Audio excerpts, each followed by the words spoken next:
Jadi kita mulai belajar seperti biasa mulai bulan depan ya. Jadi hari ini Ustadz akan membawakan judul bagaimana tiap-tiap kita mempertahankan semangat ibadah seperti bulan suci Ramadan ya. Kepada Ustadz saya silakan. Bismillahirrahmanirrahim.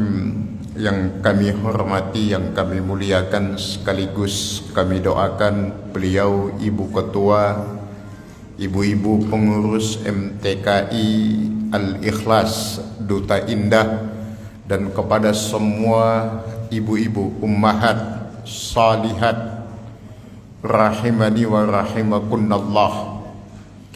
Alhamdulillahi wa kafa, salatu wassalamu ala ashrafil anbiya ahli sidqi wal wafa. Allahumma salli wa sallim wa barik wa an'im ala nabiyyina Muhammadin wa ala alihi wa ashabihi wa man ihtada bihadihi wastanna bisunnatihi wa man salaka ala nahjihi ila yaumi liqa'i rabbih. Ibadallah, usi nafsi wa iyyakunna bitaqwallah wa ta'ati rasulih la'allakunna turhamun. Wa bihululi syahri Syawal nuqaddimu lakunna tahiyatan taqabbalallahu minna wa minkum. Taqabbalallahu saliha a'malina wa saliha a'malikunna, siyamana wa siyamakunna, wa nad'ullah asa an takunanna minal a'idina wal faizin, wa insyaallah ay yaj'alana Allah fi kulli amin bi khairin. Nuhayyikum jami'an tahiyatan islamiyah. Fatahiyatul Islam hiyas salam. Wassalamu alaikum warahmatullahi wabarakatuh.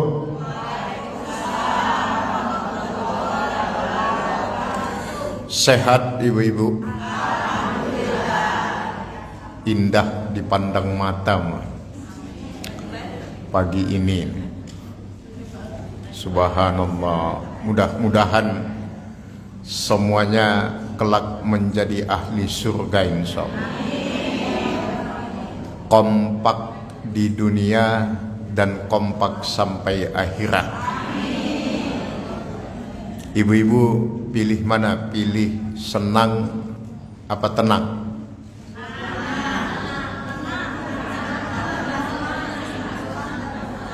Pengen senang apa tenang? Tenang apa senang?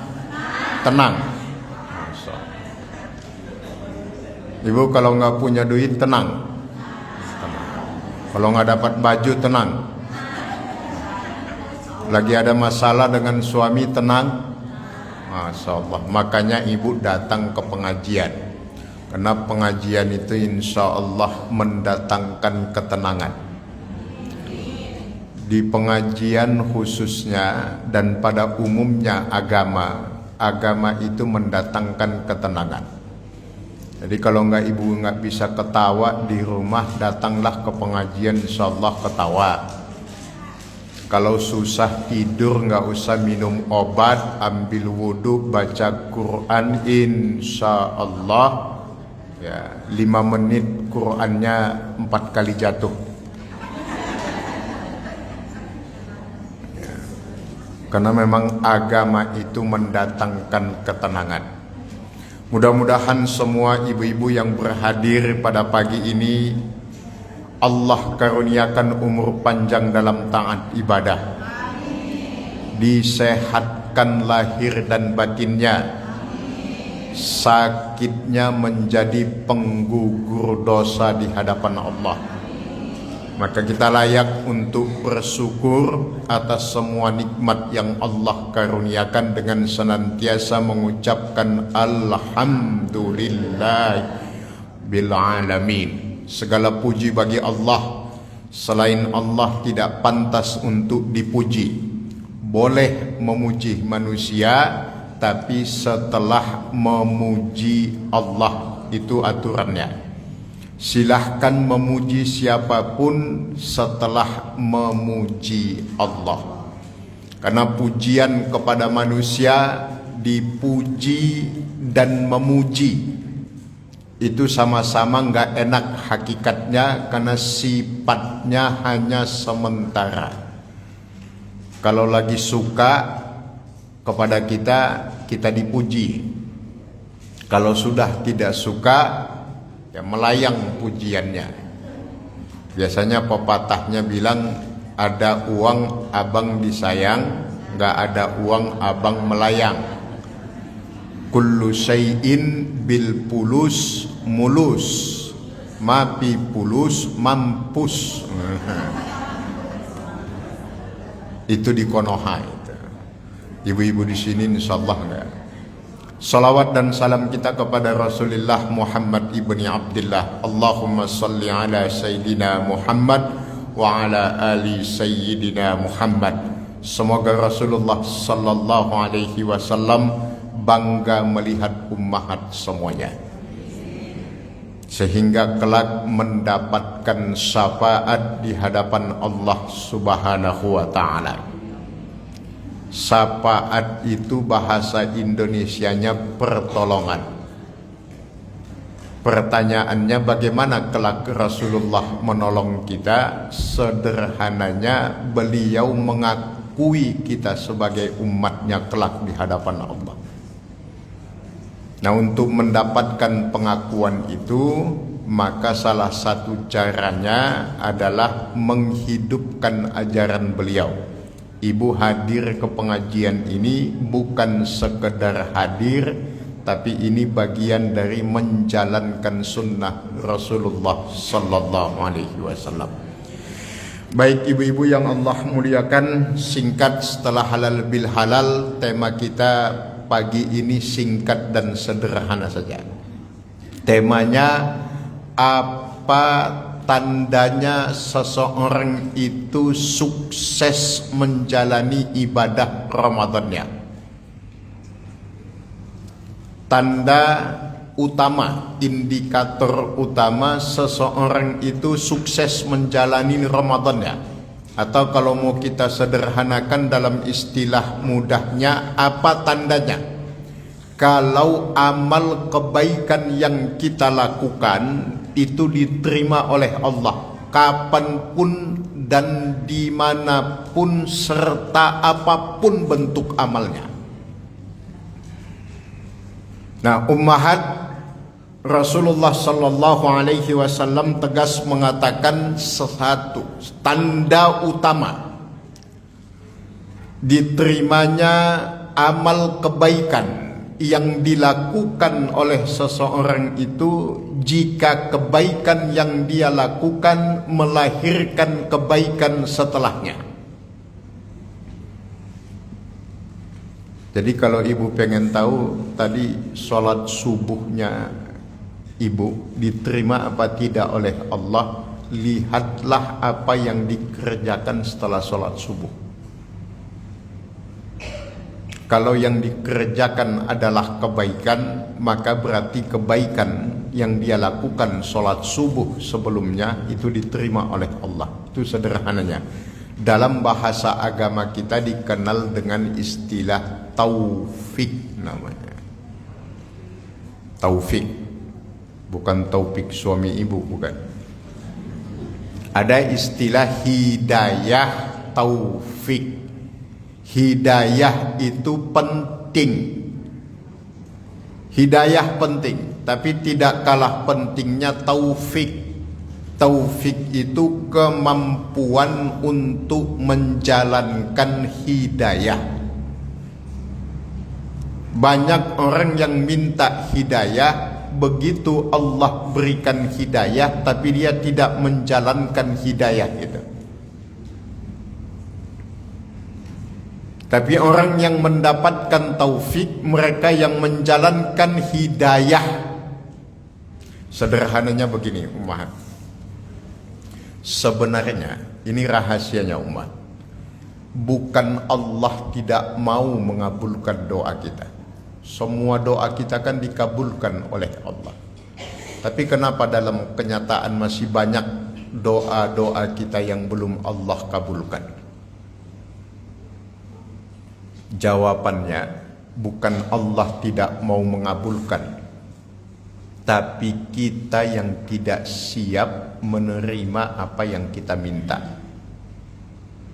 Makanya Allah tahan, karena kita nggak siap menerima apa yang kita minta. Karena kenyataannya banyak orang meminta apa yang tidak dia butuhkan, tapi tidak meminta apa yang dia butuhkan. Maka doa sama dengan Allah mengabulkan apa yang kita butuhkan, bukan memberikan apa yang kita minta. Itulah hakikat doa. Jadi Allah mengabulkan apa yang kita butuhkan, bukan mengabulkan apa yang kita minta. Itu belum tentu. Karena banyak orang meminta apa yang dia nggak butuh, tapi apa yang dia butuh dia tidak minta kepada Allah. Sehingga banyak orang yang pintar meminta tapi belum tentu bisa berdoa. Nah, sekarang kita tunjukkan kepada Allah bahwa kita siap menerima apa yang kita minta. Ibu minta umur panjang, diundang ngaji datang, itu namanya siap namanya. Tapi kalau ibu minta sehat, diundang pengajian banyak alasan, itu namanya tidak siap menerima apa yang kita minta. Makanya Allah tahan doa kita. Bahasa kita enggak dikabulkan, sebenarnya enggak dikabulkan, tapi ditahan oleh Allah karena Allah lihat kita enggak sanggup menerima apa yang kita minta. Oh enggak juga Ustaz, ada tuh yang dikabulkan oleh Allah. Nah, disinilah letak perbedaan antara nikmat dan istidrak namanya. Kalau nikmat itu karunia Allah yang mendekatkan kita kepada Allah, itu namanya nikmat gitu. Ibu minta sehat, dikasih Allah sehat, rajin ke pengajian dimanapun, itu nikmat namanya. Nikmat sehat namanya. Dapat baju baru, bajunya dipakai ke pengajian, itu nikmat namanya baju itu. Tapi kalau cuma dipakai kondangan sama jalan-jalan, itu bukan nikmat. Nah, kalau istidrak itu nikmat karunia yang Allah berikan, tapi menjauhkannya dari Allah. Itu istidrak namanya. Kalau nikmat itu mendekatkan yang mendapat kepada Allah, sang pemberi nikmat. Kalau istidrak malah menjauh dari Allah. Itu istidrak namanya. Hati-hati dengan istidrak. Istidrak itu mudahnya begini, Ibu. Ibu kalau punya suami senang mancing, atau kalau mau memahami istidrak itu paling mudah, lihatlah orang yang memancing, suka mancing. Mancing ikan, bukan mancing kerusuhan, bukan. Memang pemancing itu nggak akan maju-maju. Orang yang senang mancing itu nggak akan maju hidupnya, ya kan? Kalau maju kecebur dia. Memang ada ibu lihat pemancing maju gitu, mancing maju gitu, nyebur ke kolam. Makanya pemancing itu nggak bakal. Makanya ibu jangan mancing, apalagi mancing emosi suami itu. Karena yang suka mancing nggak bakal maju-maju itu. Jadi mudahnya istidrak itu pemancing, dia mancing ikan. Pemancing kalau mau dapatkan ikan, itu segala yang terbaik dia lakukan, Bu. Bahkan umpan untuk mendapatkan ikan itu lebih mahal daripada yang dia makan. Tuh lihat bapak-bapak kalau mancing, bikin umpannya itu sampai pakai keju, Bu. dia aja nggak makan keju tuh. Hanya untuk mendapatkan ikan. Begitu ikan didapat, terserah pemancingnya. Mau diapain? Mau dibanting, mau diinjak-injak, mau dimutilasi, dipotong-potong, mau digoreng, mau dibakar, mau diapain, terserah dia. Itulah istidrat. Allah berikan nikmatnya kepada hamba tersebut. Silahkan, habiskan semaumu, kata Allah. Kalau bahasa Jawanya itu sakarepmu. Terserah, habiskan semua, kata Allah. Tapi ingat, ada waktunya, ada batasnya, ada saatnya di mana kau akan hancur oleh karunia yang Allah berikan kita. Itulah istidrat kita. Diulur oleh Allah nikmatnya sehingga yang bersangkutan terlena, yang pada akhirnya justru karunia itu menghancurkan orangnya. Seperti orang tua manjakan anak gitu. Apa-apa dikasih, minta motor dikasih, qadarullah tabrakan, anaknya kecelakaan gara-gara motor yang dikasih. Sehingga yang nanti keluar dari lisannya cuma kata-kata penyesalan, andai kata, jikalau, sekiranya, ya Allah, andai kata. Penyesalan. Jadi istidrat itu sama dengan penyesalan. Kalau sudah mendapatkan istidrat, ujungnya itu pasti penyesalan, karena baru sadar di ujung. Nauzubillah, mudah-mudahan kita tidak termasuk yang demikian. Ini ibu-ibu di sini insyaallah solehah semuanya. Kalau yang di luaran sana solehot namanya. Kalau yang di sini insyaallah solehah. Kalau ada yang nanya, sok tahu Pak Ustadz, bukan saya yang bilang. Orang kalau masih mau ngaji itu masih solehah. Apa hubungannya Ustadz? Ngaji itu bukan masalah pinter atau tidak. Ibu kalau kesini ngaji pengen pintar, udah lewat. Harusnya dulu sebelum ibu nikah, masih muda, ngaji rajin, itu ilmunya bisa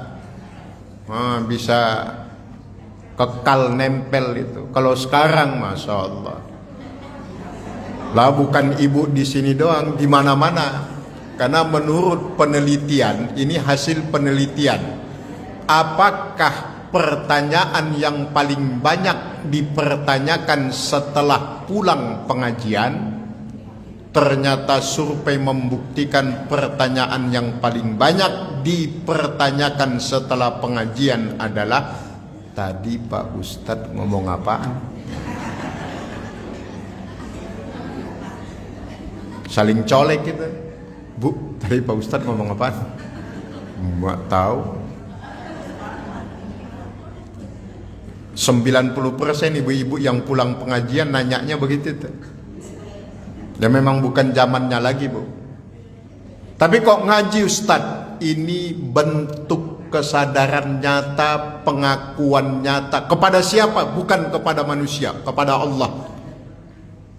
Karena yang dilihat oleh Allah dari kedatangan ibu ke tempat ini adalah kesungguhan memperbaiki diri. Bukan masalah ibu dapat ilmu atau tidak, kesungguhan memperbaiki diri, dan kesungguhan itulah yang mendatangkan ampunan dari Allah. Kata Ustadz, kata Allah dalam Quran surat Al-Ankabut ayat 69, walladzina jahadu fina lanahdiyannahum subulana.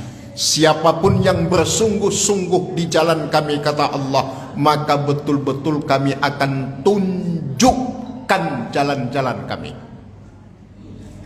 Jadi kesungguhan ibu yang dilihat oleh Allah.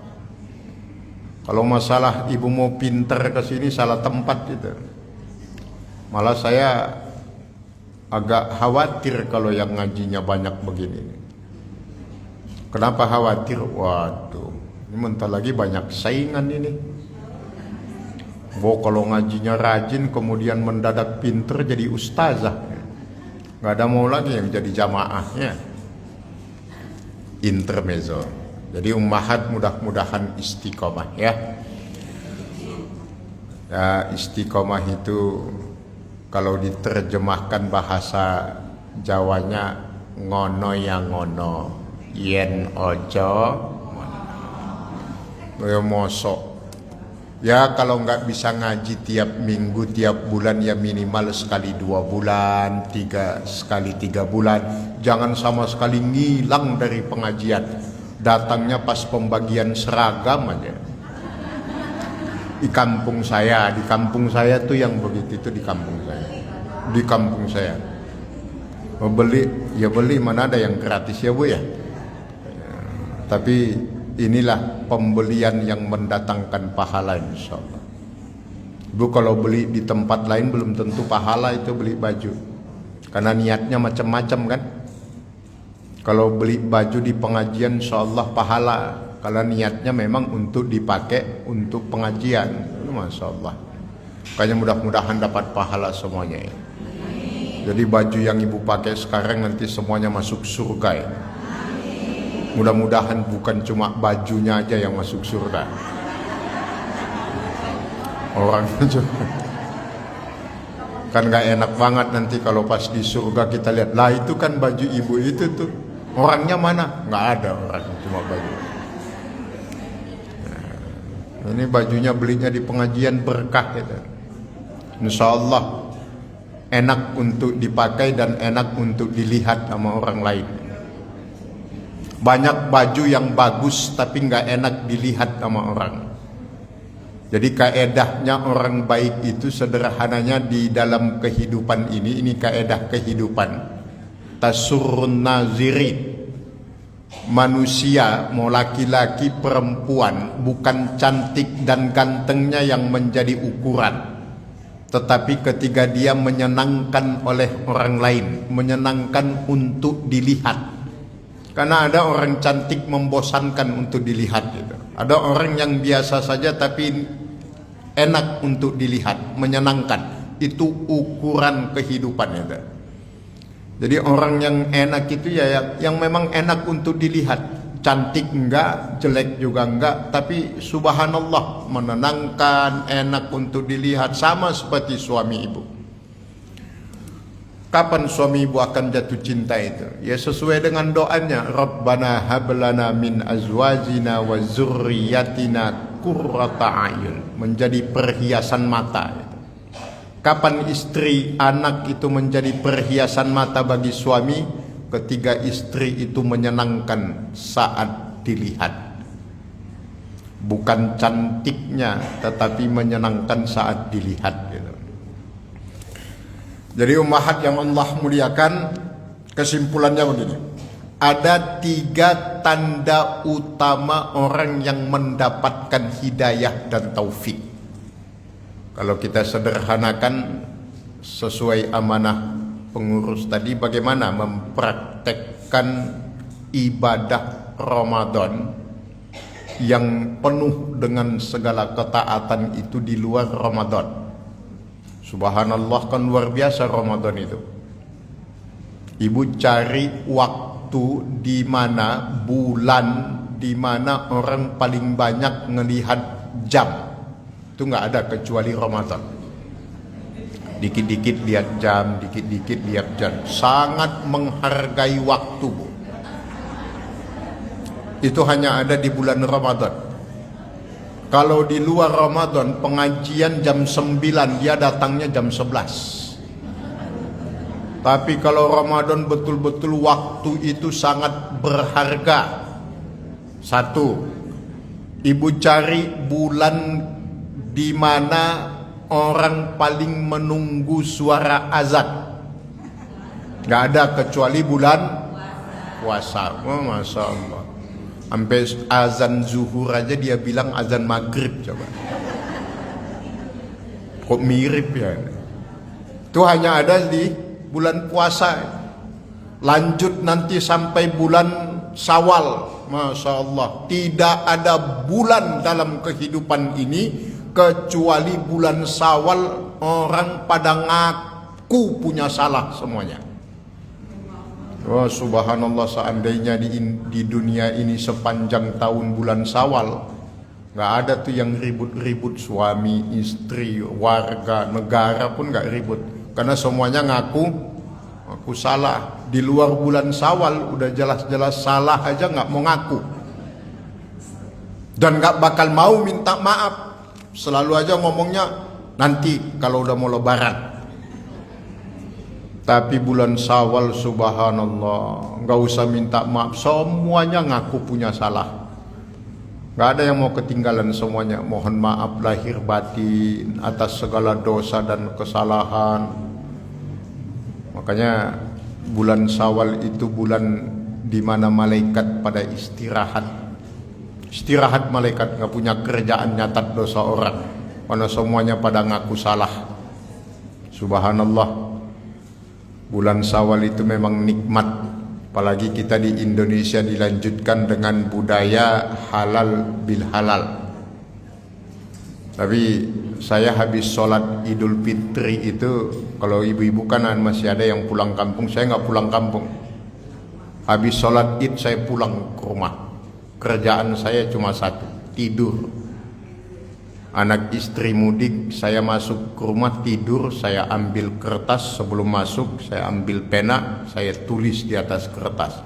Semua sudah saya maafkan, saya tempel depan pintu, saya kunci pintu dari dalam. Jadi udah nggak ada yang berani ngetok-ngetok pintu mau silaturahim, karena sudah ada tulisan depannya, semua sudah saya maafkan. Nggak usah minta maaf lagi, pulang aja langsung. Semua sudah saya maafkan. Handphone saya matikan. 3 hari setelah lebaran baru saya nyalakan. Itu total ratusan SMS masuk, isinya Masya Allah semuanya permohonan maaf. Kalau yang singkat-singkat saya balas. Kalau assalamualaikum Pak Ustadz, mohon maaf lahir batin, saya balas sama-sama Bu. Tapi kalau sudah masuk WA yang diawali dengan puisi, udah saya hapus langsung. Capek membacanya Bu. Mendadak puitis semua tanggal 1 Syawal itu. Masya Allah, apalagi kalau udah ada kata-kata dimulai di tengah keheningan 1 Syawal. Saat kaki tak mampu melangkah, tangan tak mampu berjabat, mata tak mampu melihat. Saya membalasinya, hati-hati stroke Bu. Nggak usah ngirim WA ke rumah sakit aja, itu tanda-tanda stroke. Kalau sudah nggak bisa kaki melangkah, tangan nggak bisa berjabat, mata sudah tidak mampu saling menatap, apalagi ditambah lidah sudah tidak bisa berucap, itu tanda-tanda stroke asli. Nggak usah ngirim-ngirim WA kalau gitu. Langsung telepon rumah sakit, berangkat aja ke rumah sakit. Karena stroke itu penyakit yang nomor 1 paling banyak membunuh di dunia ini. Setelah stroke baru jantung. Yang pertama itu stroke. Memang stroke itu berbahaya, karena stroke itu banyak. Saya ember aja banyak, apalagi stroke. 1 ember aja banyak, apalagi stroke. Dan penyebab stroke itu ternyata bukan makanan, bukan pola hidup, tetapi penyebab stroke itu adalah ketidakseimbangan antara stroke gaji dan stroke belanja. Itu bisa mengakibatkan stroke. Kan sama-sama stroke itu katanya. Kalau stroke belanja lebih besar daripada stroke gaji suaminya, itu bisa mengakibatkan stroke. Jadi jagalah keseimbangan dalam hidup ini biar jangan sampai stroke. Khususnya keseimbangan belanja sama pendapatan, jangan sampai besaran pasak daripada tiang. Biasanya kalau orang besaran pasak daripada tiang itu lagunya cuma satu, bergaya tapi tak berdaya. bergaya tapi tak gayanya selangit. Tapi kemampuan mah nggak ada, yang penting gaya. Nah, ibu-ibu di MTKI Al-Ikhlas ini insyaallah berdaya tapi tak bergaya. Bukan yang bergaya tapi tak berdaya. Kebanyakan gaya namanya begitu. Kalau di sini berdaya tapi nggak ada gaya. Jangan tanya isinya. Gaya mah santai saja, kalem. Kalau istilah anak mudanya Pak Wallace gitu ya. Tapi subhanallah isinya, dia mah kemana-mana biasa saja, jilbabnya biasa, pakaiannya biasa, tapi jangan tanya ibadahnya, masya Allah. Sholatnya jamak.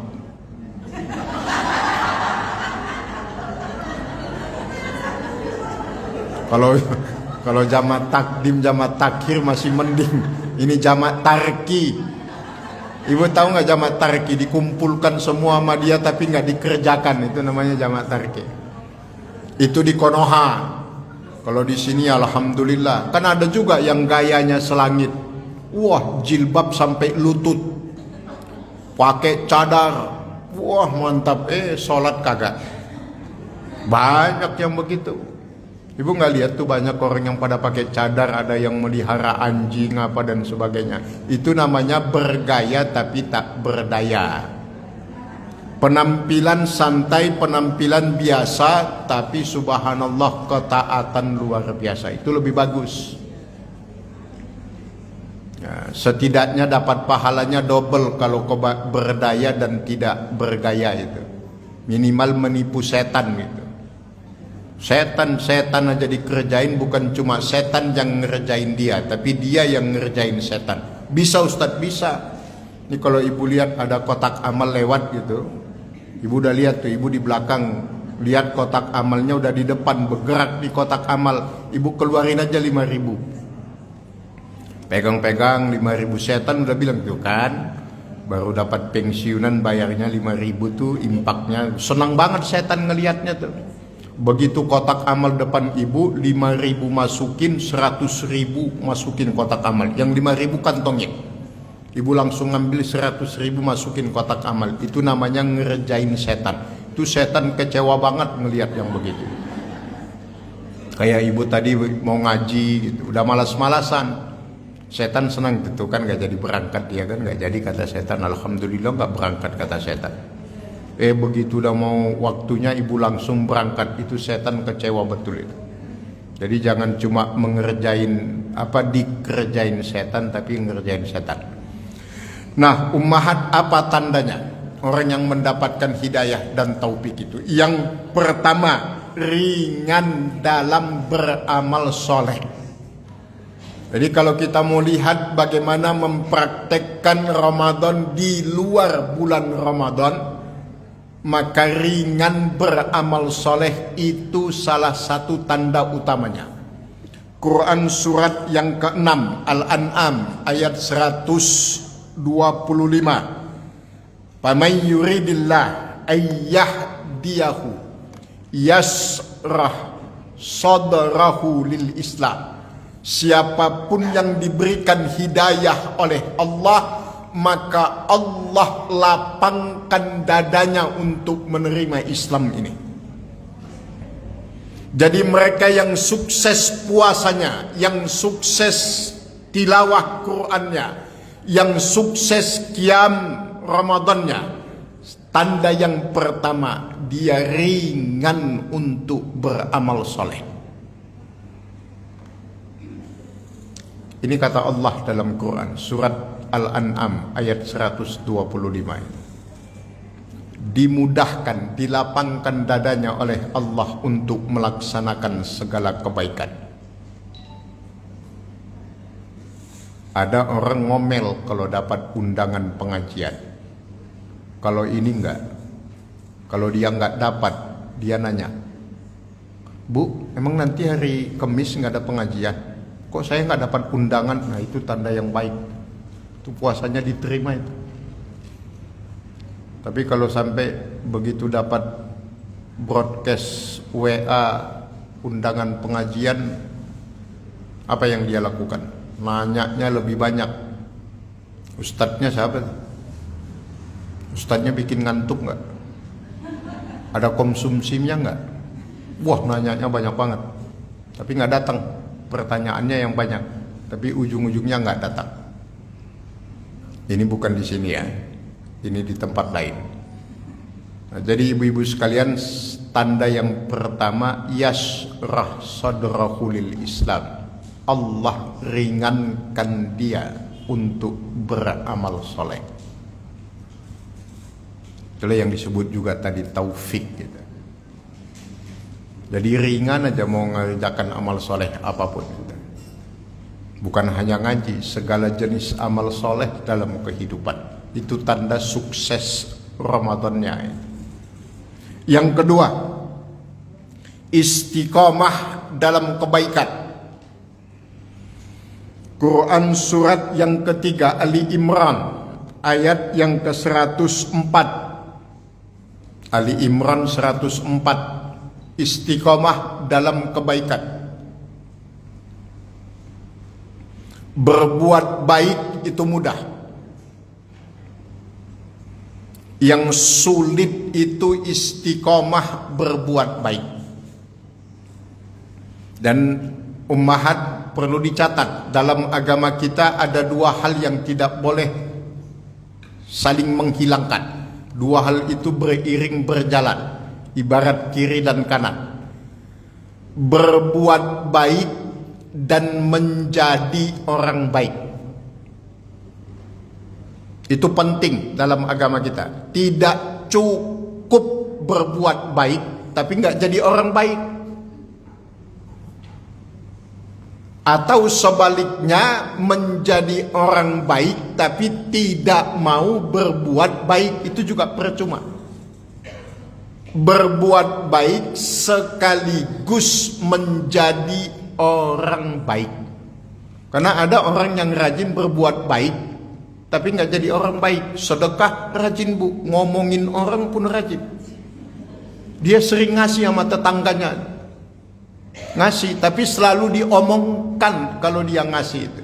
Sodakoh rajin, tapi update status sodakohnya juga rajin. Itu berbuat baik tapi tidak jadi orang baik. Berbuat baik itu sekaligus jadi orang baik. Silahkan bantu siapapun, sedekah sebanyak apapun, tapi sembunyikan semua kebaikan itu. Kenapa semua kebaikan yang kita lakukan harus kita sembunyikan, tidak perlu kita omongkan? Sebab kita tahu sebesar apapun kebaikan yang kita lakukan belum tentu diterima oleh Allah. Jadi sembunyikan saja, nggak usah kepedean. Ini kadang-kadang sedekahnya dikit tapi glorifikasinya, masya Allah, digede-gedein. Sedekah masukin kotak amal 5.000, ingatnya sampai sebulan ke depan. Itu di Konoha tuh yang begitu. Jadi berbuat baik tapi belum tentu jadi orang baik. Ada juga jadi orang baik tapi belum tentu mau berbuat baik. Secara kasat mata baik, masya Allah, solehah banget, jilbab sampai lutut, tutup aurat semua kemana-mana, masya Allah, pakai cadar, baiklah pokoknya kelihatannya. Tapi apakah dia mau berbuat baik? Belum tentu. Sholatnya rajin, baca Qur'annya rajin, tapi giliran sodakoh pelit banget. Itu namanya orang baik tapi tidak mau berbuat baik. Itu ada dalam Quran, itu surat Al-Hujurat ayat yang ke-14. Itu namanya beragama tapi tidak bertuhan. Beragama tapi tidak bertuhan. Nih sekalian titip nih kepada ummahat yang mau berangkat haji, jamaah MTKI Al-Ikhlas yang mau berangkat haji, hati-hati. Modal utamanya mau berangkat haji, kuatkan tauhid. Karena banyak orang yang berangkat haji sekedar menjalankan formalitas. Dia tidak mendapatkan apapun dari hajinya kecuali lelah, capek. Hati-hati, haji itu ummahat, panggilan Allah di dunia ini cuma ada 3 loh. Pertama panggilan sholat namanya azan, panggilan haji, dan yang ketiga panggilan kematian. Maka di mana-mana kita memberikan walimatus safar, pesan kita haji itu bukan perjalanan hidup tapi perjalanan kematian. Karena salah satu filosofi haji itu adalah bagaimana kita bisa memaknai hakikat hidup itu adalah mati. Maka dulu kalau di kampung-kampung kita, di kampung-kampung dulu orang berangkat haji itu diazankan, Bu. Diazankan itu berangkat hajinya. Pakaian ihramnya putih, itu lambang kain kafan itu. Semuanya putih, nggak boleh ada yang berwarna itu. Ratusan ribu manusia di tanah suci, bahkan jutaan itu. Rukun pertama ihram itu, niat, dan yang diucapkan talbiyah labbaik Allahumma labbaik, itu perjalanan kematian. Dan inti haji itu wukuf di Arafah, bukan di padang Arafah tapi di Arafah. Entah kayak itulah gitu. Ada anak ngajarin ayahnya, Pak, bahasa Padangnya kambing apa Pak? Ambiang. Kalau bahasa Padangnya kuping, kupiang. Oh bukan, talingo. Bapaknya gondok marah. Ngapain sih ngajarin saya bahasa Padang? Oh Pak, bahasa Padang itu kita harus bisa, penting karena nanti kita akan dikumpulkan di Padang. Mahsyarnya nggak dia ikutkan. Maksud anak itu nanti akan dikumpulkan di Padang, tapi mahsyarnya itu dia nggak sebut. Nanti kita akan dikumpulkan di Padang. Maka kita harus bisa bahasa Padang. Kok yo penak gitu. Ya, itu karena kebiasaan masyarakat kita menambahkan istilah yang sejarahnya itu nggak ada. Nanti Padang Mahsyar disebut Padang Mahsyar, Arafah disebut Padang Arafah, Aminah disebut Siti Aminah, Fatimah dipanggil Siti Fatimah. Padahal aslinya nggak ada kata Siti itu, tapi nyebutnya Siti Fatimah. Jadi kalau ditanya siapa putri Rasulullah, Siti Fatimah, ya nggak ada salahnya, itu nggak salah. Tetapi kasihan yang tidak tahu menau akhirnya menambahkan. Jadi yang kedua, istiqomah dalam kebaikan. Ya, berbuat baik itu mudah, yang sulit itu istiqomah dalam berbuat baik. Berbuat baik itu penting, tapi juga tidak kalah pentingnya menjadi orang baik. Maka jadilah orang baik yang mau berbuat baik, atau berbuat baiklah sekaligus menjadi orang baik. Kenapa harus demikian Ustadz? Agar kelak mati kita juga dalam keadaan baik atau husnul khatimah. Harapan kita kan begitu. Kalau hidup diisi kebaikan, maka nanti akhirnya hidup itu dengan baik. Mustahil mereka tidak berbuat baik kemudian mati dalam keadaan baik, itu mustahil. Karena akhir dari sesuatu itu dilihat dari awal sesuatu. Itu hadis sahih gitu. Jadi ketika Rasulullah ditanya, ya Rasulullah, bagaimana akhir kehidupan seseorang? Rasulullah menjawab, lihatlah bagaimana dia hidup hari ini. Bagaimana seseorang hidup hari ini, maka begitulah kelak hidupnya akan berakhir. Kalau rajinnya ke pengajian, nanti insya Allah wafatnya dalam keadaan mengaji. Ya kalau rajinnya ke tempat lain, ya nanti wafatnya ya di tempat yang lain itu. Sama dengan ketika Nabi mengatakan almar'u man ahabba, manusia itu kelak di akhirat akan dikumpulkan dengan siapapun yang dia cintai di dunia ini. Akan dikumpulkan. Kalau cintanya sama artis, ya nanti ngumpulnya di akhirat sama artis. Kalau senangnya sama ibu-ibu pengajian, ya nanti dikumpulkannya di akhirat dengan ibu-ibu pengajian. Sama dengan istilah ar-ruh jundun mujannadah. Ruh itu ibarat bala tentara, kata Nabi. Ruh manusia, ruh kita ini ibarat bala tentara. Dia akan ngumpul dengan yang satu jenis dengan dia. Itu ruh. Maka ibu lihat dalam kehidupan ini, ibu-ibu yang senang ke pengajian yang ngumpulnya sama ibu-ibu yang suka ngaji juga. Kalau ibu-ibu yang suka kelayapan ngumpulnya sama ibu-ibu yang kelayapan juga. Maka kaedahnya kalau kita ingin menilai seseorang, jangan tanya kepada orangnya, tapi tanya aja siapa temannya itu. Gak jauh beda dari situ itu. Betty itu namanya. Beda tipis. Kalau kita nanya orangnya, dia gak akan jujur. Tapi tanya saja orang temannya, siapa yang jadi temannya. Karena teman itu pasti mewarnai temannya itu. Itulah pentingnya ruh itu disucikan. Dengan cara apa? Dengan melakukan kebaikan, hadir ke pengajian, ketaatan dalam ibadah dan sebagainya. Ruh itu akan ngumpul dengan sejenisnya, maka disebut ruh itu ibarat bala tentara.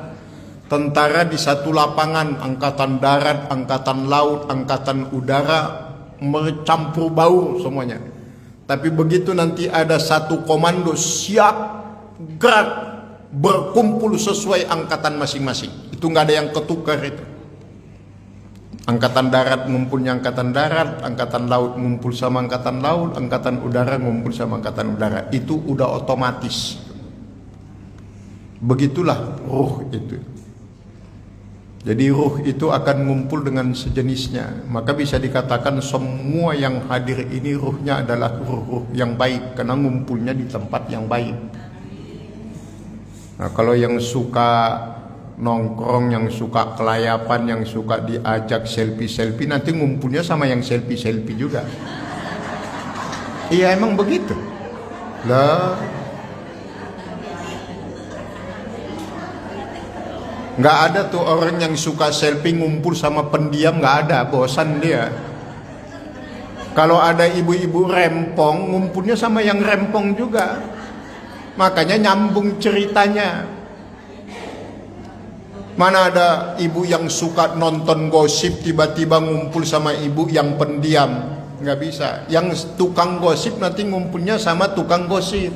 Makanya nyambung ceritanya kan. Tahu nggak bu? Iya, apaan? Oh, itu panjang ceritanya. Ya makanya alhamdulillah ini ruh-ruh yang baik insyaallah. Ya, kelihatan itu dari wajahnya itu kelihatan. Ini wajah-wajah yang masa depannya cerah. Tapi kalau ngelihat yang di luaran sana sepat amat ngelihatnya. Madesu namanya, masa depan suram. Yang di luaran sana, luar negeri maksudnya. Terakhir ummahat, apa indikasinya seseorang itu dapat hidayah dan dapat taufik? Semangat dalam belajar agama. Hadis riwayat Muslim. May yuridillah bihi khairan yufaqihu fiddin. Siapapun yang Allah kehendaki kebaikan bagi seorang hamba, Allah ingin memberikan kebaikan kepada seorang hamba, maka Allah cenderungkan dia untuk mempelajari agama. Jadi kalau ditanya Ramadan saya diterima nggak tahun kemarin, bulan kemarin? Ya ibu, kalau ada di pengajian sekarang berarti diterima. Kata Nabi loh ini, bukan kata saya. Jadi mereka yang amalnya diterima oleh Allah, mereka yang memiliki semangat untuk belajar agama. Lagi-lagi kami berwasiat kepada ummahat, bukan bermaksud menggurui. Ini bukan masalah dapat ilmu atau tidak di pengajian itu. Mereka yang datang ke pengajian adalah mereka yang telah tercerahkan oleh hidayah dari Allah.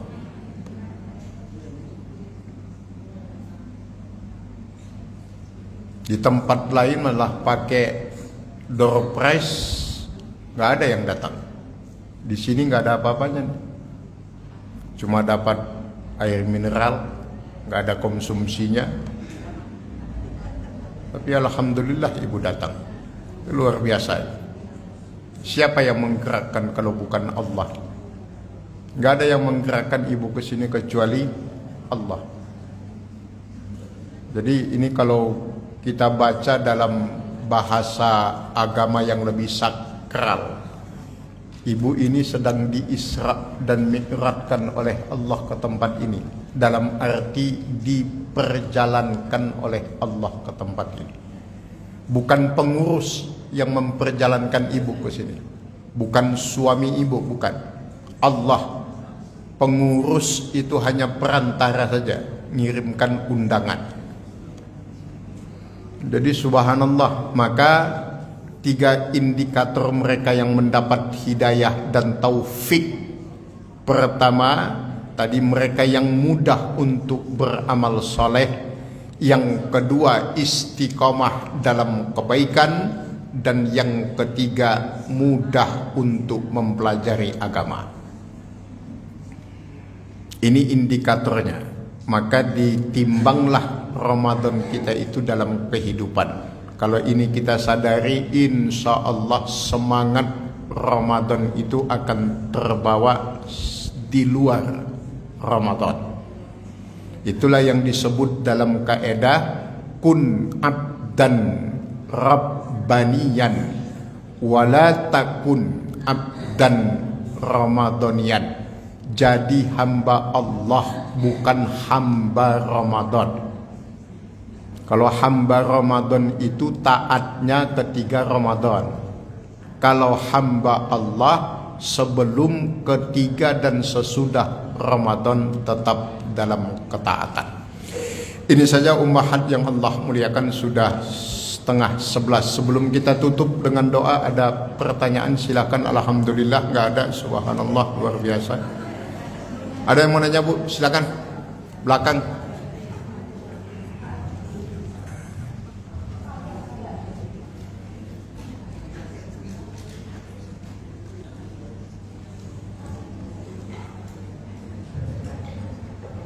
Assalamualaikum warahmatullahi wabarakatuh, Ustaz. Waalaikumsalam warahmatullahi wabarakatuh. Alhamdulillah Ustaz, atas tanya.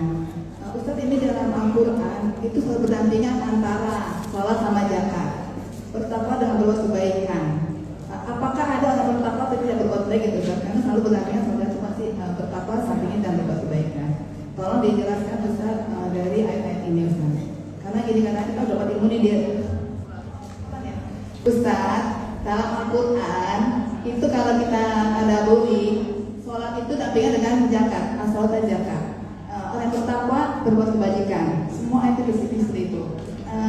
Boleh saya minta tolong, apakah indikasi dari firman itu, apakah ada orang bertakwa tapi dia berbuat kebaikan? Karena itu kan mungkin ini dari Allah bahwa kamu bertakwa pasti dengan kebaikan. Daripada bilang kan orang berbuat baik belum tentu tidak orang yang baik itu.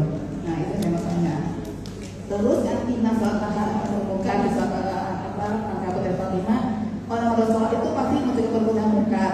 Tapi banyak orang sholat tapi belum munkar Ustaz. Itu gimana Ustaz? Assalamualaikum warahmatullahi wabarakatuh. Waalaikumsalam. Ada lagi bu?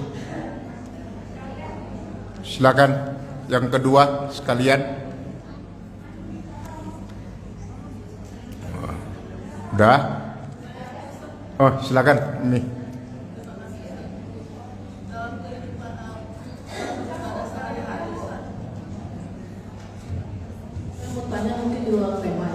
Siap, siap. Kalau kita menjalankan ibadah sehari-hari, kita itu kan tahu mazhab kita itu apa gitu ya. Tapi ketika kita bisa nggak dalam pelaksanaan sehari-harinya itu, kita berpindah-pindah mazhab. Misalkan, saya berpedoman dalam dengan suami itu meskipun tidak seru gitu ya, tapi tetap batal. Tetapi saya tahu mazhab yang lain itu tidak batal. Ketika saya mau berwudu, saya ganti mazhabnya dengan gampang aja gitu Ustaz. Itu boleh nggak Ustaz? Itu aja yang saya tanyakan. Terima kasih. Assalamualaikum warahmatullahi wabarakatuh. Waalaikumsalam. Ini kita jawab dulu. Ini penting ummahat dua dulu. Mudah-mudahan nanti ada waktu. Mazhab. Coba dicatat, ada dua istilah penting dalam agama kita. Ada namanya manhaj. Manhaj ya. Mim nun ha jim. Ada manhaj, ada mazhab. Ada dua tuh. Ada manhaj, ada mazhab. Apa manhaj itu? Manhaj itu ma'alaihi rasul was sahabat. Bagaimana Nabi dan para sahabat itu namanya manhaj. Kalau mazhab, mazhaba ilaihi. Mazhaba ilaihi artinya kecenderungan kita kemana. Dan itu pendapat para ulama. Terus kesimpulannya apa Ustaz? Intinya, manhaj tidak boleh berbeda, mazhab itu boleh berbeda. Yang enggak boleh berbeda itu manhaj. Bagaimana Nabi dan Rasul itu enggak boleh beda, karena nabinya sama, rasulnya sama, sahabatnya sama. Tapi kalau mazhab itu pendapat ulama, kecenderungan seorang ulama, itu boleh berbeda. Enggak ada masalah di situ. Kalau manhaj itu masalah salah dan benar. Itu manhaj. Tapi kalau mazhab itu bukan masalah salah dan benar. Itu masalah mana paling mudah. Itu doang. Semuanya benar. Mazhab itu ada Syafi'i, Hambali, Maliki, Hanafi. Itu nggak ada yang salah. Cuma mana yang paling menurut kita ringan, paling cocok untuk kita. Jadi bukan masalah salah benar mazhab itu. Tapi kalau manhaj itu masalah salah dan benar. Gak boleh beda manhaj itu. Dan kita semuanya sama. Buktinya apa yang sama? Nabi kita sama kan? Nabi Muhammad. Memang di sini ada yang nabinya Nabi Isa gitu. Ya Nabi kita juga Nabi Isa. Tapi kan yang membawa risalah kepada kita kan Rasulullah Sallallahu Alaihi Wasallam. Nah pertanyaan beliau, bolehkah kita berbeda-beda pelaksanaan dalam setiap ibadah yang kita lakukan? Boleh. Yang enggak boleh itu satu ibadah banyak mazhab, itu enggak boleh. Umpamanya ibu nanti sholatnya, wudunya Imam Syafi'i, sholatnya Imam Maliki, enggak ada masalah. Yang enggak boleh wudu dalam satu wudu, satu ibadah dia pakai semua mazhab, itu yang enggak boleh. Itu namanya campur aduk namanya itu. Mengaduk-aduk dan mencampur-campur. Tapi kalau dalam pelaksanaan umpamanya wudunya pakai Imam Syafi'i, contoh nih, orang yang haji dan umrah. Ibu pakai mazhab apa orang yang haji itu? Syafi'i, bukan, Hambali. Pulang ke Indonesia pakai Syafi'i lagi mayoritasnya, yang NU khususnya mayoritas di Indonesia. Tapi begitu berangkat haji dan umrah ke tanah suci pakainya mazhab Hambali itu. Karena kalau pakai mazhab Syafi'i bubar itu ibadah haji. Kenapa? Menurut mazhab Imam Syafi'i, jika laki-laki dan perempuan bersentuhan kulitnya batal wudunya. Tapi kalau menurut mazhab Imam Hambali itu nggak batal kecuali ada nafsu. Emang ada yang nafsu tuh pada haji? Nggak ada. Bersentuhan nggak bisa dielakkan karena padat. Makanya pakai ihramnya itu semua ditutup, tapi kan nggak menutup kemungkinan keangkat itu, kesenggol, namanya bergesekan begini.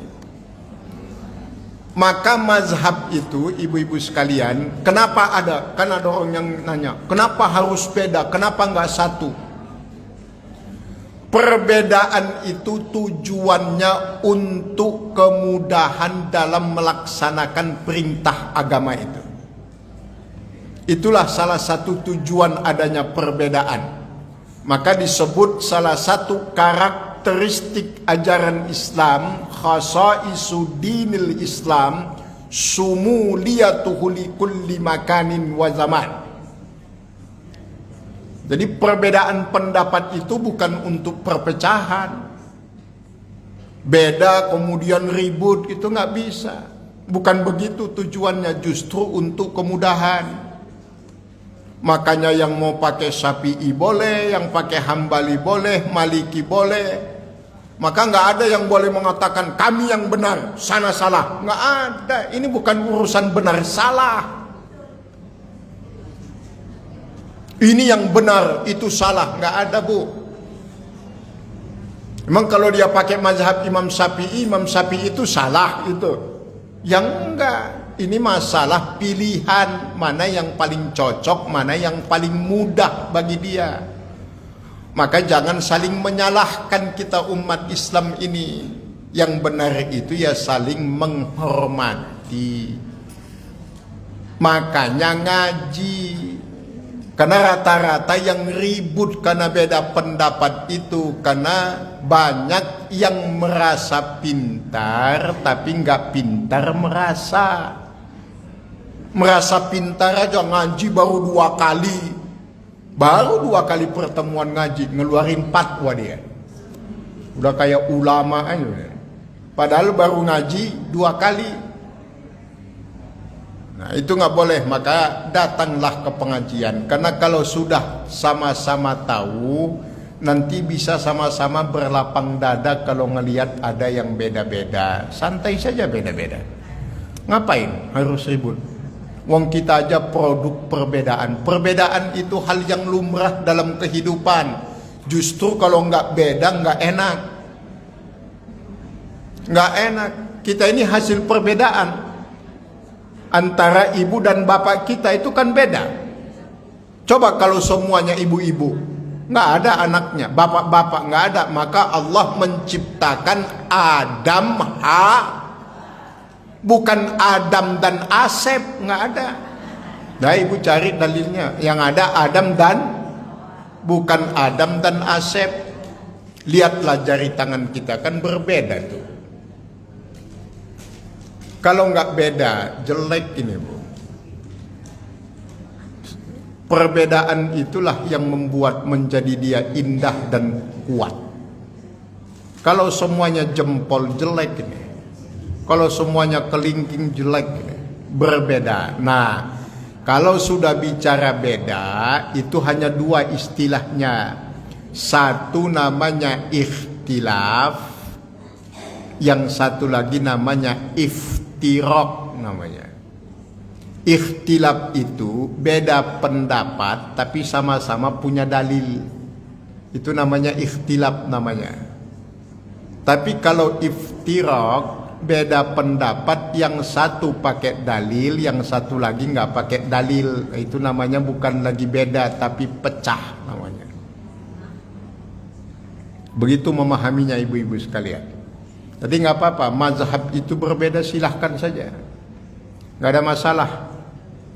Makanya alhamdulillah kita, saya pribadi mohon maaf kalau saya saya ibu, ke Salafi saya masuk, NU saya masuk, Muhammadiyah saya masuk. Wong sama-sama umat Islamnya nggak ada bedanya kok. Saya juga dipanggil ngisi pengajian di NU, ibu ngajak saya tahlilan, ayo, ibu belum hafal, saya malah hafal. Tapi orang Salafi juga ngundang saya pengajian. Saya lebih Salafi daripada dia. Karena kita menghormati apa yang berbeda. Yang tidak boleh berbeda, ya jangan berbeda. Contoh dalam masalah akidah, tauhid. Tuhan itu satu. nggak boleh ada perbedaan di situ. Tapi kalau dalam masalah fikih berbeda, itu nggak ada masalah. Saya kunut kalau subuh, tapi saya juga ngaji di tempat orang yang tidak kunut subuh. Marah? Enggak. Kita jelaskan apa masalahnya kunut itu. Makanya semuanya akan indah kalau disikapi dengan ilmu. Masalahnya hari ini banyak yang merasa pintar tapi nggak pintar merasa. Akhirnya bawaannya ribut aja, dikit-dikit bid'ah, dikit-dikit bid'ah, semuanya bid'ah. Loh Ustadz nggak ngadapin begitu? Wow, udah kenyang bu ngadapin yang begitu. Dan gimana menyikapi kalau dibegitukan? Saya senyum aja. Bid'ah, kullu bid'atin dolalah, semuanya bid'ah, sesat masuk neraka. Senyumin aja. Ya sudah, berarti kan yang masuk surga sampean aja. Cuma saya mau ingatkan aja, surga itu luas. Luasnya itu seperti langit dan bumi. Kalau sampean doang dengan kelompok sampean yang masuk surga, sepi. Ente nggak takut sepi? Biar enak, rame, ngajak-ngajak. Jangan yang lain dimasukin neraka, situ doang yang masuk surga. Ayo bareng-bareng masuk surga. Itu yang paling enak, ya enggak? Daripada kesepian, cuma dia doang sama kelompoknya yang di surga. Yang lain pada kemana? Masuk neraka semuanya. Karena kata dia, kullu bid'atin dolalah wa kullu dolalatin pinnar. Habis masuk neraka semuanya. Kesepian dia di surga. Yang paling enak kan seperti pengajian MTKI Al-Ikhlas ini. Ayo, mau mazhab apapun datang aja ngaji ke sini. Mau pakai Imam Syafi'i boleh. Saya Hambali Ustadz, ayo ngaji ke Al-Ikhlas. Saya pakainya Imam Hanafi, nggak apa-apa. Saya pakainya Imam Samudra Ustadz, nggak apa-apa, datang aja ke sini. Emang kenapa? Wong Tuhan kita sama, Nabi kita sama, Quran kita sama, kiblat kita sama, semuanya lebih banyak samanya daripada bedanya. Dan terus ngapain yang beda itu yang dibesar-besarkan itu? Memang bawaannya pengen ribut aja, nggak ada urusan agama di situ. Yang penting jangan saling menjelek-jelekan. Ini kadang-kadang kan ribut saling jelek-jelekan. Ternyata setelah kita perhatikan, kenapa saling menjelekkan antara ustadz-ustazah itu juga? Ya hanya karena rebutan jamaah. Rebutan jamaah, pengen banyak jamaahnya, maka tampil beda gitu kan. Ngapain? Itu namanya memecah belah agama namanya. Saya diundang sholawatan, saya hafal sholawatnya sebelum ibunya hafal. Nggak ada masalah. Kenapa dimusuhin orang yang sholawatan? Yang masih ngomong jorok di luaran sana banyak, nggak dimusuhin. Yang sholawatan dimusuhin. Ngapain? Kita ini kayak kurang kerjaan. Ya sudah, cari titik temunya, jangan perbesar titik perbedaannya. Yang penting ada landasannya dalam agama. Wos, dikit-dikit kita punya harus pakai dalil, dikit-dikit pakai dalil. Kalau begitu masalahnya, ini nggak ada yang mau sholat ini. Sepi masjid nanti itu. Dikit-dikit harus pakai dalil, dikit-dikit pakai dalil. Berapa persen sih umat Islam Indonesia ini yang ngerti agamanya? Paling 10% nggak nyampe bu. Jadi kalau nggak tahu dalilnya nggak boleh ibadah gitu. Bubar agama ini.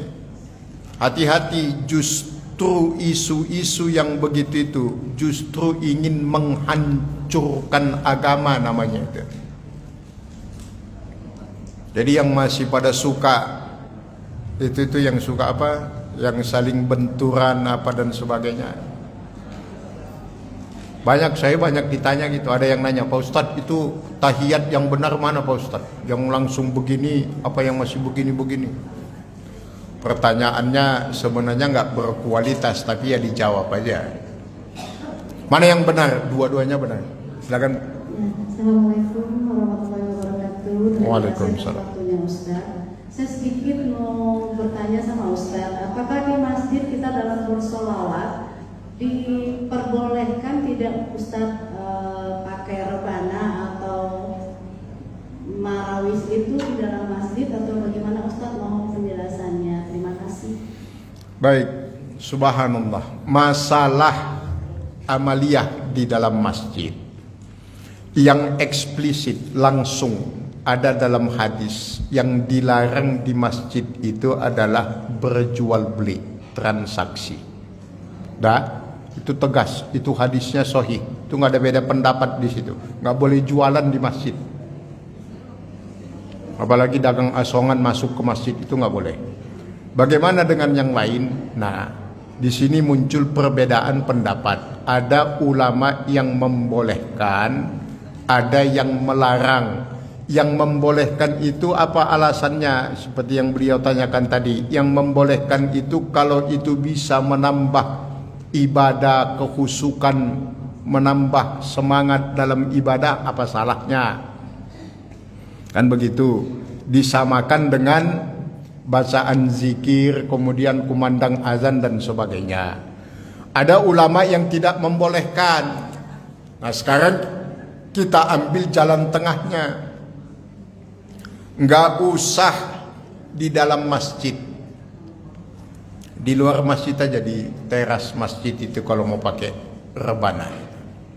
Tapi kalau baca sholawat tanpa menggunakan alat boleh Ustaz, silahkan. Sama dengan zikir, sama dengan azan. Kalau mau pakai alat, bawa rebana, bawa marawis, itu alangkah baiknya itu di luar masjid. Kan ada terasnya masjid, ada aulanya juga masjid. Kenapa nggak boleh? Bukan masalah boleh atau tidaknya. Di masjid itu banyak macam orang sedang ibadah. Ada yang berzikir, ada yang baca Quran, ada yang macam-macam ibadahnya. Dikhawatirkan mengganggu. Itu dalam bahasa fikih disebut ikhtiyat namanya. Ikhtiyat itu kehati-hatian. Bukan masalah halal haram. Contoh kayak Imam Syafi'i tadi. Kenapa laki-laki dengan perempuan kalau bersentuhan kulitnya itu batal wudunya? Bukan berarti haram itu, tetapi untuk kehati-hatian. Dikhawatirkan manusia ini awalnya bersentuhan kulit, setan masuk, macam-macam pikiran dan tingkahnya nanti. Makanya Imam Syafi'i itu terkenal dengan mazhab lil ikhtiyat, untuk kehati-hatian. Cara menyikapinya demikian. Tapi kalau baca sholawat aja boleh, silahkan. Kalau masih pakai rebana terpaksa ya silahkan dipakai selama tidak melampaui batas. Kalau cuma mukul rebana saja untuk mengiringi sholawatnya dan tidak sedang dalam waktu sholat, artinya nggak ada orang yang sedang i'tikaf, nggak ada yang sedang baca Quran. Selama itu dalam batas kewajaran, karena kaedahnya dalam agama kita, segala sesuatu ibadah yang tidak masuk dalam kategori mahdoh. Ibadah itu ada dua, ada mahdoh, ada ghairu mahdoh. Ada mahdoh. Mahdoh itu yang sudah ditetapkan dalam Quran hadis, sholat, zakat, puasa. Ada ghairu mahdoh. Ghairu mahdoh itu yang sifatnya kemanusiaan umum. Itu ukurannya tidak melampaui batas atau berlebih-lebihan. Bahasa kitanya lebay. Loh, bagaimana mengukurnya Ustadz? Itulah pesan Nabi kepada sahabat Mu'az bin Jabal. Diutus Mu'az bin Jabal untuk berdakwah. Nabi bertanya, kalau nanti kamu menemukan masalah di masyarakat, belum ada dalilnya dari Quran dan hadis, bagaimana kamu menilainya?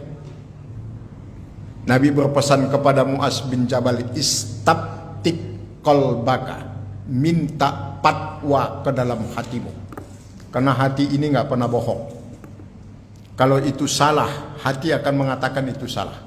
Ibu uji aja hati ibu, pasti begitu. Apa contohnya Ustaz? seorang ayah pemabuk pulang ke rumahnya subuh-subuh, udah azan subuh, itu dia masih sempat bangunin anaknya suruh sholat. Itulah hati manusia. Pada hakikatnya hati manusia itu bersih, manusia yang ngotorinya itu. Orang tua pemabuk nggak sholat, nggak pernah sholat, nyampe ke rumah dibangunin anaknya, sholat, udah azan itu, dia sendiri nggak sholat. Nah, tapi kan lihat hatinya, berarti kan asli. Wah, itu kan urusan ibadah Ustaz, urusan kemanusiaan. Ayo kita bertaruh, bukan bertaruh dalam artian negatif. Ayo ibu lihat, kalau ada perempuan pakai baju kaos sempit punya adiknya, kemudian naik motor, kaos itu keangkat, itu dengan sendirinya tangannya itu otomatis bergerak menurunkan kaosnya, iya kan? Nggak ada yang nyuruh, nggak ada yang teriakin, itu dia sendiri yang nurunkan. Inilah yang disebut dengan istilah naluri dan nurani. Jadi dalam hidupnya ada istilah naluri, itu syahwat, otak manusia, nafsu. Nurani itulah kata hati. Nurani itu bahasa Arab, jadi bahasa Indonesia nurani, bahasa Jawanya nuroni, jadinya nurani. Nurani itu dua cahaya, itu bukan cocokologi, memang begitu adanya. Jadi yang kita kedepankan nurani, bukan naluri. Kalau nalurinya yang dikedepankan, syahwatnya yang maju. Tapi kalau nuraninya, hati kecilnya, wah itulah orang-orang yang bijak. Sehingga nanti istilahnya membina bukan menghina, mengajak bukan mengejek, merangkul bukan memukul. Orang-orang yang belum tercerahkan, yang belum dapat hidayah itu kan bukan dimusuhi. Orang yang maksiat itu bukan untuk dimusuhi, Bu, tapi untuk didakwahi, diperbaiki, diajak, kan gitu. Biar rame-rame kita nanti masuk surganya itu. Terakhir tadi pertanyaan beliau tentang sholat dan zakat. Singkat saja, itu bisa ibu lihat dalam agama kita. Kenapa ada perintah sholat selalu beriringan dengan zakat, ada perintah takwa selalu beriringan dengan amal soleh? Ya iya, karena di dalam agama kita ada iman, ada Islam. Itu juga jadi satu kesatuan itu. Apa sederhananya? Iman itu pengakuan, Islam itu pembuktian. Iman pengakuan, ngaku tanpa bukti itu percuma. Ada ngaku-ngaku tapi nggak ada buktinya, bohong. Atau sebaliknya, ada orang berislam tapi nggak beriman, itu namanya bukti yang tidak mendapat pengakuan. Jadi orang kafir itu mau sebaik apapun dia di mata manusia di dunia ini, tapi di hadapan Allah nggak ada apa-apanya itu. Bunda Teresa, peraih Nobel perdamaian dunia, karena pengabdiannya mengurusi orang yang kena kusta di Afrika. Di mata manusia hebat. Tapi kalau ditanya kepada seorang muslimah, ibu kalau ditanya, Bunda Teresa masuk surga apa masuk neraka? Ayo dijawab, masuk surga apa masuk neraka? Neraka. Kenapa? Karena dia tidak beriman. Itulah, kok Ustadz sok tahu? Bukan sok tahu. Allah yang bilang dalam Al-Quran, amaluhum kasarab, perbuatan baik orang-orang kafir itu laksana fata morgana. Sebesar apapun kebaikan mereka tidak akan bernilai di hadapan Allah. Wah, ini radikal Ustadz. Ustadz ini radikal. Kata siapa radikal? Saya kan ngomongnya di masjid. Kalau saya ngomong begini di pasar, itu nggak boleh.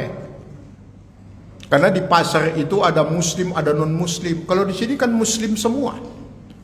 Ada muslim yang protes, oh nggak boleh begitu Ustaz, berarti imannya dipertanyakan itu.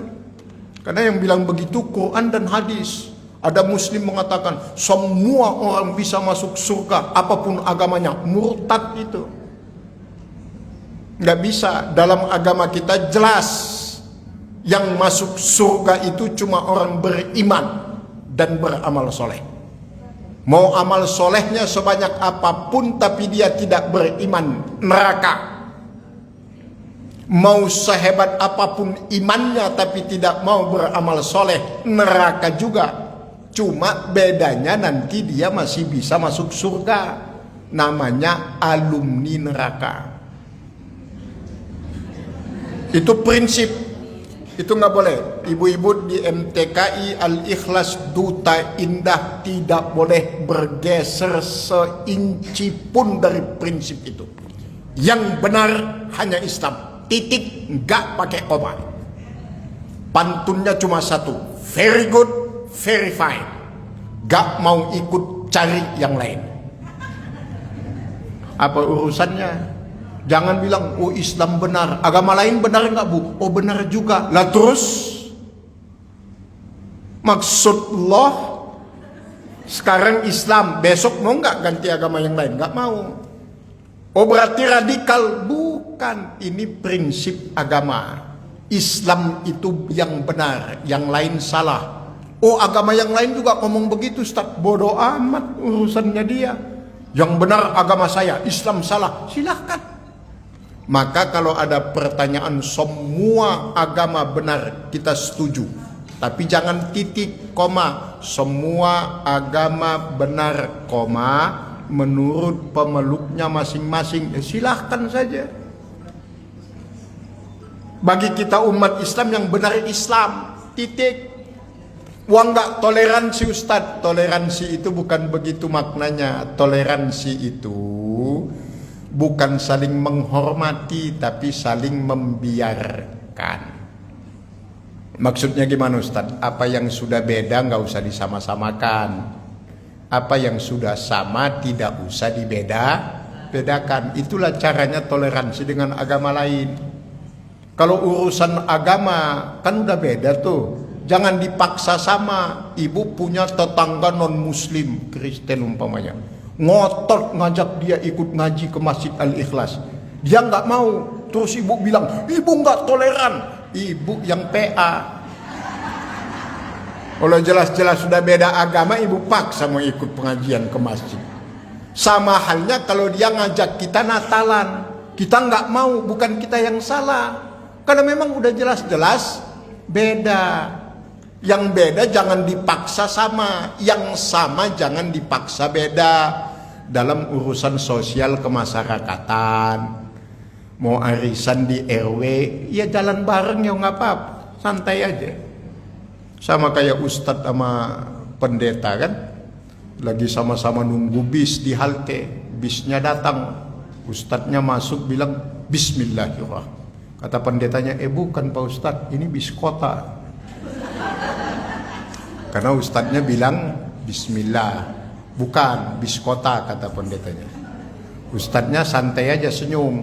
Lagi di jalan tiba-tiba hujan, gluduk, duar. Pendetanya terkejut, loncat, haleluya. Kata ustadznya bukan, halilintar. Biasa saja. Dalam urusan kemanusiaan santai saja. Yang penting jangan masuk urusan agama. Kata ustadznya Bismillah, pendetanya bilang bukan, ini bis kota. Haleluya katanya, bukan, ini halilintar. Tangga saya Kristen, tiap hari Ahad ke gereja. Saya ledekin juga kadang-kadang. Kalau sudah biasa kan, mau kemana bro? Mau ke rumah bapak. Saya bilang, dasar ente anak durhaka. Kok anak durhaka? Ke rumah ibumu kapan? Tiap hari minggu ke rumah bapak terus. Kan dia cuma ada Allah Bapa, Allah Anak, Roh Kudus. Allah Ibu nggak ada. Dia ke rumah bapak terus. Bahwa dia balas itu. Daripada ustadz orang Islam ke masjid sendal hilang mulu. Katanya mau sholat tapi pulang-pulang nyolong.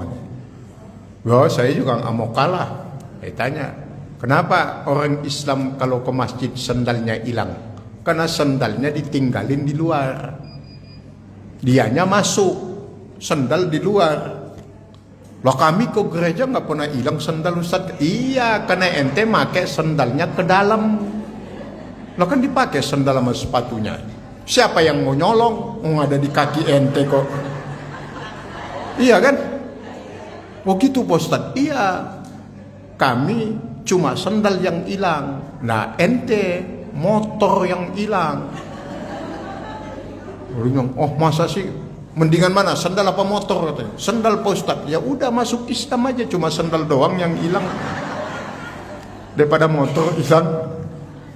Ya, santai saja menyikapi perbedaan yang begitu. Yang penting jangan masuk wilayah orang lain. Logika sederhananya begini. Urusan agama itu seperti urusan pribadi kan. Ibu kalau dikomentari sama orang suaminya, ibu senang nggak? Enggak lah, saya juga istri saya dikomentari orang, saya nggak terima. Ngapain? Urus saja istrimu sendiri. Istri saya. Suami ibu dikomentari sama tetangga ibu, sakit hati juga, apalagi urusan agama kita dikomentari orang.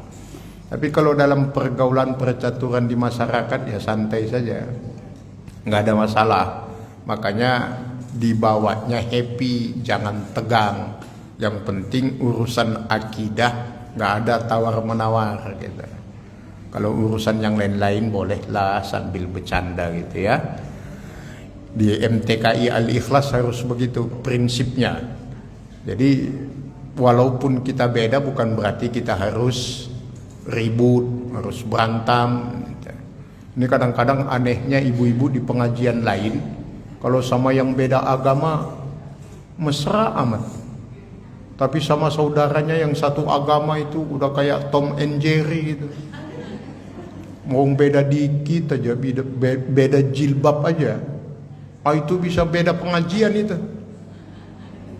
Makanya saya sering ngatakan apapun bentuk jilbabnya yang penting ngaji dulu.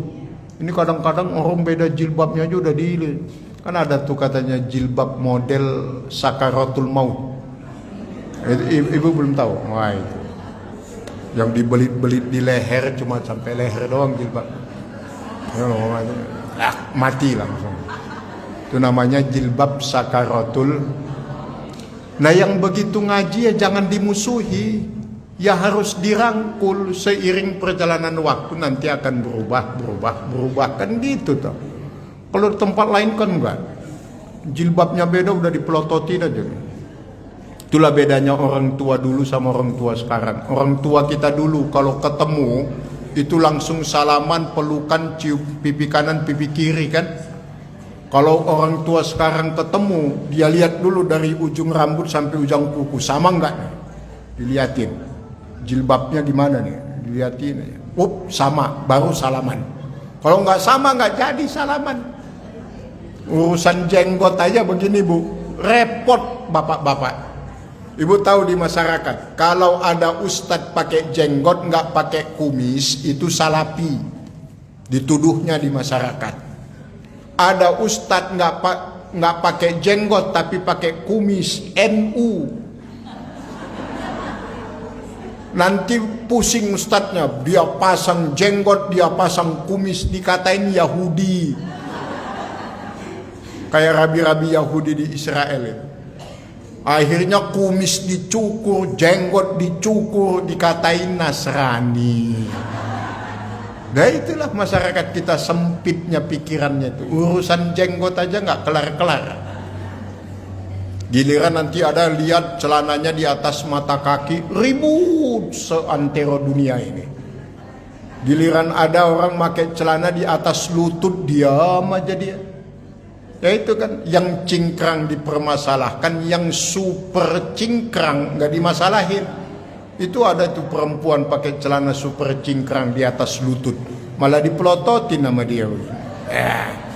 Sama aja bohong kalau gitu kan. Aneh, itu namanya anomali namanya. Maka ibu-ibu di MTKI Al-Ikhlas harus bersatu dan mempersatukan. Apapun perbedaannya, tujuan kita sama untuk kemuliaan agama Allah dan kemuliaan umat Rasulullah sallallahu alaihi wasallam. Ini saja ummahat yang Allah muliakan. Mari sama-sama kita berdoa kepada Allah. Kita bermohon bermunajat dari tempat yang baik, pada waktu yang baik, dalam keadaan yang baik. Kita sebagai para penuntut ilmu di jalan Allah, kita berdoa semoga semua amal soleh yang kita lakukan, termasuk hadirnya kita ke pengajian siang ini, Allah terima sebagai catatan amal soleh kita di sisinya. Dan semoga dijadikan oleh Allah sebagai wasilah, perantara, asbab, salah satu sebab Allah mengabulkan semua doa dan hajat kita. Semoga Allah karuniakan kepada kita semua panjang umur dalam taat ibadah, sehat walafiat untuk ibadah, kemudahan dalam setiap urusan ibadah, kelapangan rezeki untuk ibadah. Semoga anak, suami, cucu, ibu-ibu sekalian, dimanapun dan kapanpun mereka berada, senantiasa dijaga dan dilindungi oleh Allah. Allah jauhkan mereka dari segala musibah. Yang sakit kita doakan semoga Allah angkat penyakitnya, Allah kembalikan kesehatan lahir dan batinnya. Yang kedua, kita doakan ayah ibu kita semua, khususnya ayah ibu kita yang telah mendahului kita. Semoga amal soleh yang kita lakukan ini Allah juga alirkan pahalanya ke ayah ibu kita berupa rahmat dan ampunan bagi beliau-beliau di alam kuburnya. Kepada ayah ibu kita yang masih ada, khususnya ibu-ibu kita, para orang tua kami yang hadir pagi ini, ibu-ibu semuanya, mudah-mudahan sakitnya menjadi penggugur dosa, umurnya dipanjangkan oleh Allah dalam taat ibadah, kesehatannya lahir dan batin untuk ibadah. Terakhir kita doakan jamaah MTKI Al-Ikhlas Duta Indah yang akan berangkat haji. Semoga yang akan berangkat Allah mudahkan semua proses dalam menjalani hajinya. Allah kuatkan iman Islamnya, dimudahkan semangat dan urusannya, dan kembali berkumpul dengan kita dengan membawa haji yang mabrur. Untuk semua niat, untuk semua doa, untuk semua hajat kita bermohon kepada Allah dengan wasilah membaca Ummul Furqan Al-Fatihah. A'udzubillahi minasyaitonir rajim.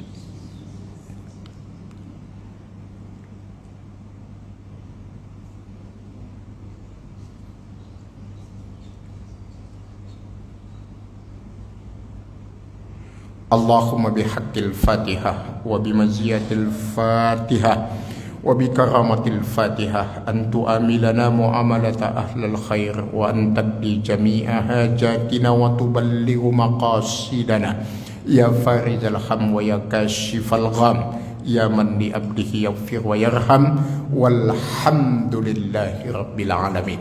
Kita tutup dengan membaca kafaratul majlis. Subhanakallahumma wa bihamdika asyhadu an la ilaha illa anta astaghfiruka wa atubu ilaik. Wal afu minkunna summa assalamu alaikum warahmatullahi wabarakatuh.